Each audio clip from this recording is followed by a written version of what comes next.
Hello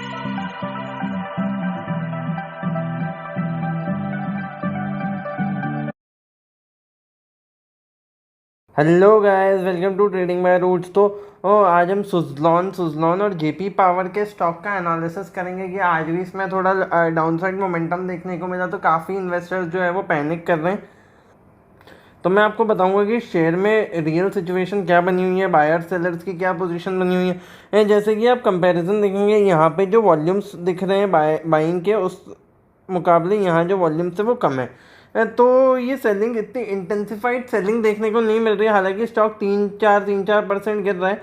कल stock circuit में था, आज 3% डाउन दिखा। तो हम सपोर्ट्स को आइडेंटिफाई करने की कोशिश करेंगे और ऊपर में रेजिस्टेंसेस को देखने की कोशिश करेंगे। एक्चुअली 8.5 to 9 का लेवल जो है, इसके लिए रेजिस्टेंस बना हुआ है काफ़ी टाइम से। ये बार बार ऊपर जाता है, 8.599 से वापस आ जाता है, वापस ऊपर ऐसा मोमेंटम इसमें लगा। और अगर मैं यहाँ पे ट्रेंड लाइन ड्रॉ करने की कोशिश करूँ तो यहाँ पे मुझे ऐसी ट्रेंड लाइन देखने को मिलती है कि ये शेयर है तो एक अप ट्रेंड में, पर ये जो रिट्रेसमेंट्स लेता है वो काफ़ी बड़े बड़े लेता है। तो और यहाँ पे बड़े रिट्रेसमेंट, तो ये कहीं ये इसका नेक्स्ट सपोर्ट तो नहीं होगा 6.5। हाँ, 6.5 भी एक अच्छा सपोर्ट है, लेकिन उससे पहले इसका ये स्विंग हाई, इसका ये जो स्विंग हाई है, ये सॉरी, इसका ये जो स्विंग हाई है, इसके लिए सपोर्ट का काम करेगा कि इतना इतना नीचे तक स्टॉक आता है तो आपको थोड़ा पैनिक करने की ज़रूरत है। अराउंड 7 रुपीज़ टू 6.5 एक अच्छा सपोर्ट जोन देखने को मिल रहा है, जहाँ पे जो एक डिमांड जोन देखने को मिलता है, वहाँ से स्टॉक काफ़ी बार ऊपर मोमेंटम कर चुका है। तो ये जो है, ये एक अच्छा जोन देखने को मिलता है। और ऊपर में रेजिस्टेंसेस के लेवल की बात करूँ, ऊपर में रेजिस्टेंस की बात करूँ तो मुझे ऊपर में यहाँ पे रेजिस्टेंसेस नज़र आते हैं, जो ये स्विंग्स बने हुए हैं, ये swing, these are the levels of resistances for me.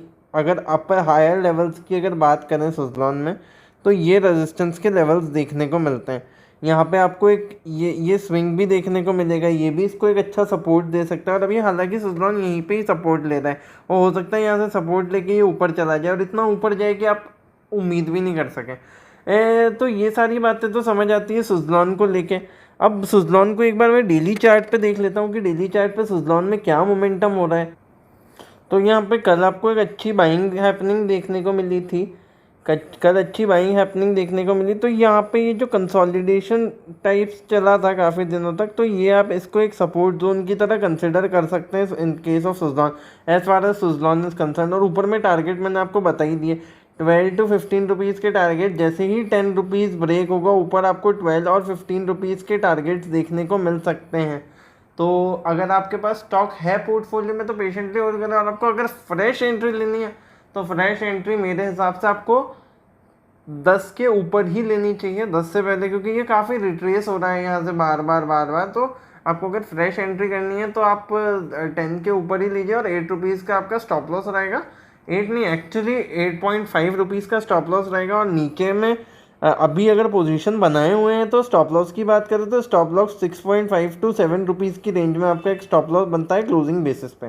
Closing basis मतलब अगर उसके नीचे क्लोजिंग देता है तो आप 6.5 को एक स्टॉप लॉस मान सकते हैं आपके लिए, अगर आप पेशेंटली होल्ड कर सकते हैं। आपने बहुत डीपर लेवल्स पे खरीदारी की हुई है तो आप इसको 6.5 को स्टॉप लॉस मान सकते हैं। अदरवाइज आप 7 का स्टॉप लॉस लेके एक बार एग्जिट कर दीजिए पोजीशन, और उसके बाद वापस जब ये बढ़े तो आप नई पोजीशन बनाइए। तो this is all about Suzlon share. और मैं आपको जेपी पावर के स्टॉक, क्योंकि उसमें भी काफ़ी लोग हायर लेवल्स पे फंसे हुए हैं, तो वो उस शेयर का एनालिसिस करके बताता हूँ कि वो शेयर कहाँ ऊपर मोमेंटम कर सकता है। तो अगर ये हम जेपी पावर के स्टॉक पे आ चुके हैं, तो जेपी पावर के स्टॉक का अगर आप टेक्निकल चार्ट देखेंगे तो ये आपको काफ़ी बुलिश ट्रेंड में दिखाई देगा। पर ये जो सर्किट्स वाली सिचुएशन है यहाँ पे, ये सिचुएशन जो है कुछ पैनिक क्रिएट करती है, क्योंकि इनकी वजह से मैं नीचे सपोर्ट्स को आइडेंटिफाई नहीं कर पा रहा हूँ। तो नीचे सपोर्ट्स को आइडेंटिफाई करने की बात करें तो let's go on weekly chart, जिससे हमको स्टॉक में एक्चुअली क्या हो रहा है वो पता चल जाए। और वीकली चार्ट पे it is very strong stock, as far as अगर देखें तो स्टॉक बहुत ही ज़्यादा स्ट्रॉन्ग नज़र आ रहा है। और अगर मैं यहाँ से एक ट्रेंड लाइन ड्रॉ करता हूँ तो ये एक्चुअली ट्रेंड लाइन पर सपोर्ट लेके वापस आज ये थोड़ा बहुत डाउनसाइड मोमेंटम जो है स्टॉक को अफेक्ट नहीं करेगा।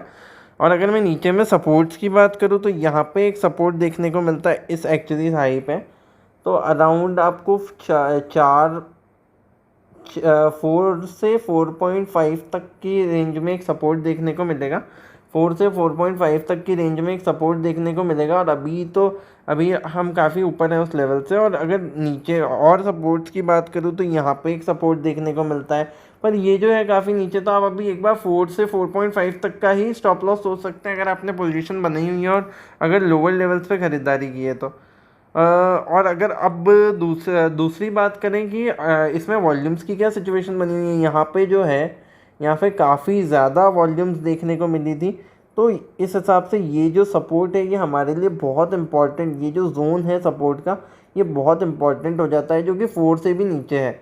तो एक बार प्राइमा फेशिया आप अपना स्टॉप लॉस 4 रुपीज़ रख सकते हैं। और अगर बाद में अगर वापस 4 रुपीज़ नीचे की तरफ ब्रेक करता है तो एक बार क्लोजिंग बेसिस पे एग्जिट कर दीजिए क्वांटिटी आपकी पोजीशन को। लेकिन अगर उसके बाद वापस 4 से ऊपर जाता है तो आप वापस फ्रेश पोजीशन बना सकते हैं अगर वो 6 से ऊपर निकल जाए तो, क्योंकि मुझे 6-7 के रेजिस्टेंसेस नज़र आते हैं।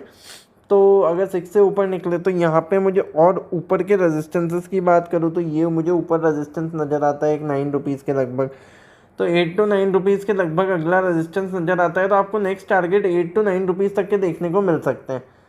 तो अगर शॉर्ट टर्म की बात करें तो let's go on daily chart. जैसे डेली चार्ट पे मैं आपको शॉर्ट टर्म के लेवल्स, शॉर्ट टर्म के सपोर्ट, शॉर्ट टर्म के रेजिस्टेंसेस को बता सकूं कि शॉर्ट टर्म में स्टॉक्स के क्या क्या लेवल्स मुझे देखने को मिलते हैं। अगर आपको अभी बात करूँ तो अभी आपका स्टॉप लॉस ये एक बन सकता है, एक स्टॉप लॉस यहाँ बन सकता है, यानी कि 3.75 और 4.75 अराउंड आपके दो स्टॉप लॉसेस बनते हैं। 4.75 अगर आपको बहुत ही छोटा लगता है तो आप 3.75 को एज अ स्टॉप लॉस ले सकते हैं। और अगर ऊपर में रेजिस्टेंसेस की बात करूँ तो आपको ऊपर 7.5 यहाँ पे रेजिस्टेंस लगेगा और 6 रुपीज़ तो रेजिस्टेंस है ही। तो ये जो 1-2 रुपये की रेंज है, इसके बाद अगर ये स्टॉक छूट गया तो ये सीधा 12-13 रुपये जाएगा। तो आप जो है फ्रेश पोजीशंस जो है इसमें 7.5 के ऊपर ही बनाई है for the target of 9 and 12 rupees. 9 and 12 rupees is target.